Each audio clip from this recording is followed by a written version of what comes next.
नमस्कार विद्यार्थी मित्रों, आज हम कक्षा 7वीं का हिंदी विषय का जहाँ चाह वहाँ राह यह पाठ देखने वाले हैं। इयत्ता 7वी मधील हिंदी विषयातील जेथे इच्छा असते तेथे रस्ता सुद्धा मिळतो हा घटक आज आपण पाहणार आहोत। म्हणजेच एखादी गोष्ट करण्याची जर इच्छा आपली असेल तर कितीही अडचणी असतील तरी त्यातून सुद्धा आपल्याला मार्ग नक्कीच मिळत असतो। अशा आशयाची ही गोष्ट आहे, तीच आज आपण पाहणार आहोत। यह कहानी लिखी है अनुराधा मोहिनी जी इन्होंने। उनका जन्म 21 सितंबर 1961 में नागपुर महाराष्ट्र में हुआ। उनका परिचय अनुवाद के क्षेत्र में अनुराधा मोहिनी जी ने अमूल्य योगदान दिया है तथा आपने विविध पारिभाषिक कौशों की निर्मिती में सहभाग, वैचारिक एवं ललित पुस्तकों का संपादन किया है। प्रस्तुत कहानी में लेखिका ने संकल्प शक्ति और उसके समुचित क्रियान्वयन से असंभव काम को संभव करने की प्रेरणा दी है। या गोष्टीमधून लेखिकेने आपल्याला जर संकल्प शक्ती असेल, विचार शक्ती आपल्यामध्ये असेल आणि तो संकल्प पूर्ण करण्यासाठी व्यवस्थित आपण जर काम केलं तर कोणतंही काम अशक्य असं नसतं, हाच संदेश दिलेला आहे। एसंबा गाव की पाठशाला की घंटी बजी। एसंबा या गावातील शाळेची घंटा वाजलेली असते। धुआंधार बरसात हो रही थी। भरपूर पाऊस पड़त असतो। वर्षा के कारण प्रार्थना मैदान पर न होकर कक्षा में संपन्न हुई। पावसामुळे त्यांची प्रार्थना मैदानावरती न होता वर्गामध्येच झालेली असते। उपस्थिति लेते हुए गुरुजी ने देखा कि आज कक्षा में बहुत कम विद्यार्थी है। ज्यावेळी हजेरी शिक्षक घेत असतात त्यावेळेस त्यांच्या लक्षात येतं की आज खूपच कमी विद्यार्थी आलेले आहेत। आज इतने विद्यार्थियों के अनुपस्थित रहने का कारण क्या है? आज एवढे विद्यार्थी गैरहजर राहिलेले आहेत, त्याचं कारण काय आहे? उन्होंने विद्यार्थियों से पूछा। त्यांनी विद्यार्थ्यांना विचारलं। वही नाला गुरुजी, सबने एक स्वर में उत्तर दिया। तोच ओढा गुरुजी, असं सगळ्यांनी एका स्वरामध्ये उत्तर दिलं। एसंबा गांव के ठीक बीच में से एक नाला बहता था। एसंबा गावाच्या बरोबर मधूनच एक ओढा वाहत असतो।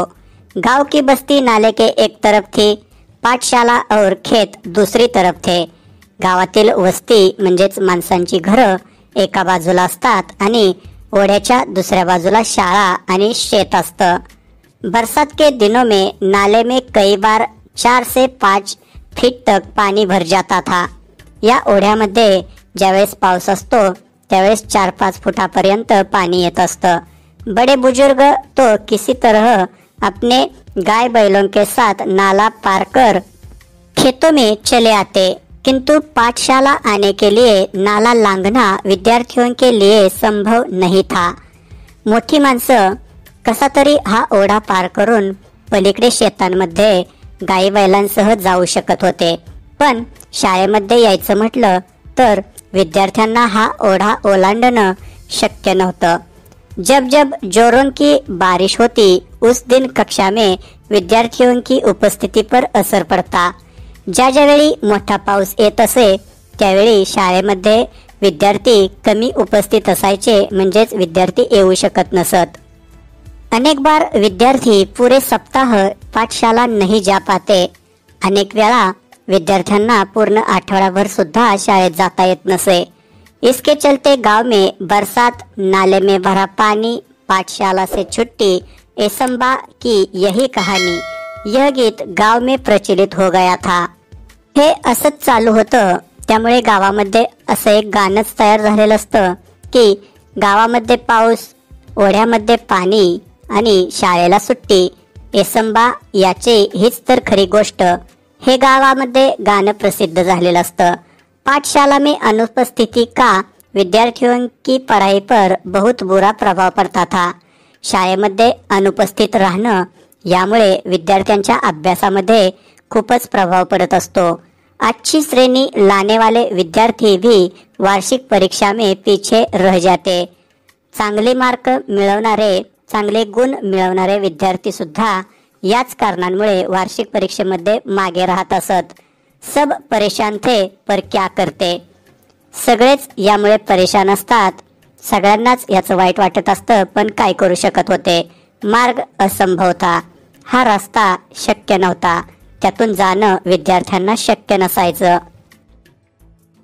असंभव में मूल शब्द संभव होता है. अशक्य यामध्ये मूळचा शब्द शक्य असा असतो. यही संभावना एक दिन एकाएक काम कर गई. आणि हीच गोष्ट एका वेळी त्यांच्या लक्षात येते. हुआ यह कि उस दिन भारी वर्षा के कारण एसंबा के अधिकांश विद्यार्थी पाठशाला नहीं जा पाए थे. असं झालेलं असतं की त्या दिवशी खूप सारा पाऊस पडलेला असतो आणि त्यामुळे बहुत करून म्हणजे जास्त करून विद्यार्थी शाळेत जाऊ शकलेले नसतात. सो दोपहर बाद बरसात थोड़ी रुकने पर चौपाल में बरगद के पेड़ के नीचे चबूतरे पर बैठे वे आपस में बातचीत कर रहे थे. यामुळे सर्व विद्यार्थी जे शाळेमध्ये जाऊ शकलेले नसतात ते एका झाडाखाली म्हणजेच वडाच्या झाडाखाली बसून आपापसात विचार विनिमय करत असतात. तभी तुषार ने कहा, अरे इस बरगद के पेड़ में भूत है, यहाँ क्यों बैठे हो.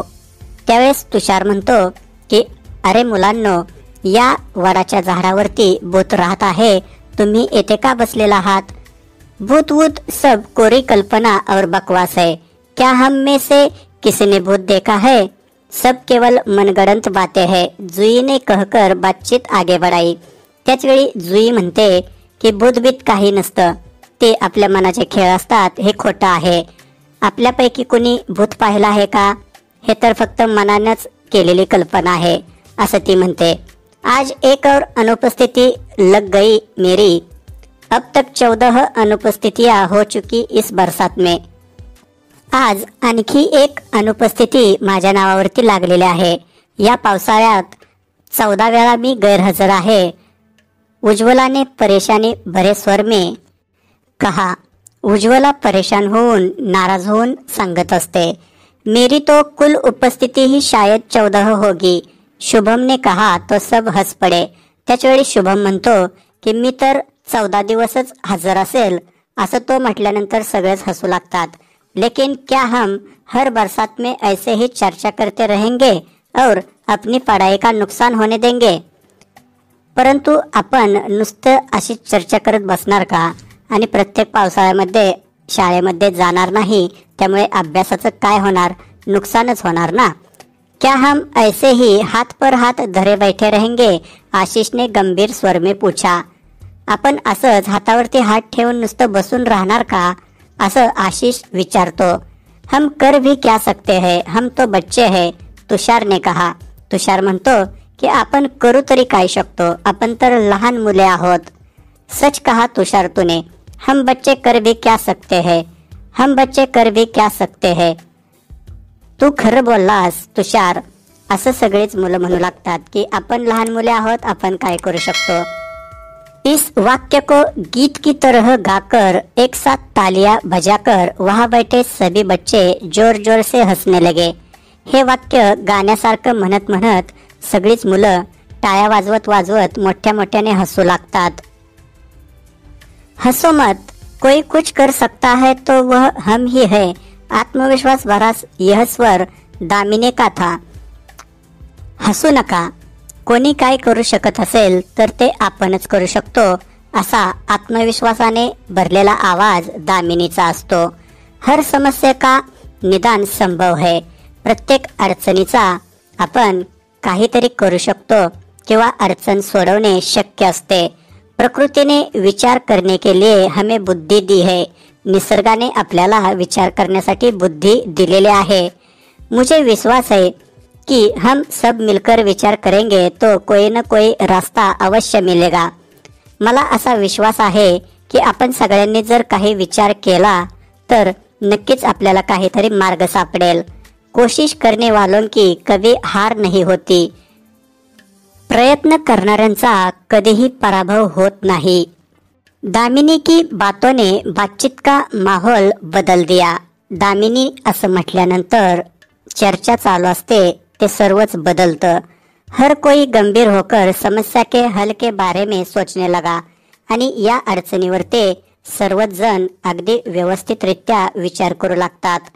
हल मिल गया. एक जण म्हणतो की याचा उपाय आपल्याला मिळालेला आहे. हम बरसात में भी पाठशाला जा सकते हैं. आपण पावसाळ्यात सुद्धा, पाऊस पडत असताना सुद्धा शाळेत जाऊ शकतो. आशीष की आंखों में चमक और स्वर में उत्साह था. आशिषच्या डोळ्यांमध्ये चमक असते आणि बोलण्यामध्ये उत्साह असतो. कैसे? सबने एक साथ पूछा. कसं काय? असं सर्वांनी एका स्वरामध्ये विचारलं. हम नाले पर पुल बनाएंगे. आपण या ओढ्यावरती पूल तयार करू. पुल? मित्रों के स्वर में आश्चर्य को भापकर आशीष ने आत्मविश्वास पूर्वक उत्तर देते हुए कहा. सगळ्याच मुलांना प्रश्न पडतो की आपण पूल कसा काय तयार करायचा, आणि त्यांच्या सगळ्यांच्या आवाजामध्ये प्रश्नचिन्ह असतं आणि आश्चर्य असतं. तेच आशिषने पाहिल्यानंतर तो आत्मविश्वासपूर्ण उत्तर देतो. हा पुल, हो पुल. विज्ञान की पुस्तक में हम सबने पुल की जानकारी पढ़ी है. विज्ञानाच्या पुस्तकात आपण पूल कसा तयार करायचा किंवा पूल कसा असतो याची माहिती वाचलेली आहे. जभी कभी शहर गए हैं, बड़े बड़े पुल देखे भी है. ज्या ज्यावेळी आपण शहरात जातो त्यावेळी मोठे मोठे पूल आपण पाहिलेले आहेत. आंतरजाल से हम जानकारी भी प्राप्त कर सकते हैं. आंतरजाल म्हणजेच इंटरनेट वरून सुद्धा आपण त्याची माहिती मिळवू शकतो. गाव का नाला बहुत ज्यादा चौड़ा नहीं है. गावातील हा ओढा खूप मोठा नाही, रुंदी कमी आहे. हमें लगभग 10 फीट का पुल बनाना होगा. आपल्याला 10 फुटापर्यंतच पूल तयार करावा लागेल. पुल बनाने का विचार जंगल की आग की तरह एसंबा गाव में फैल गया.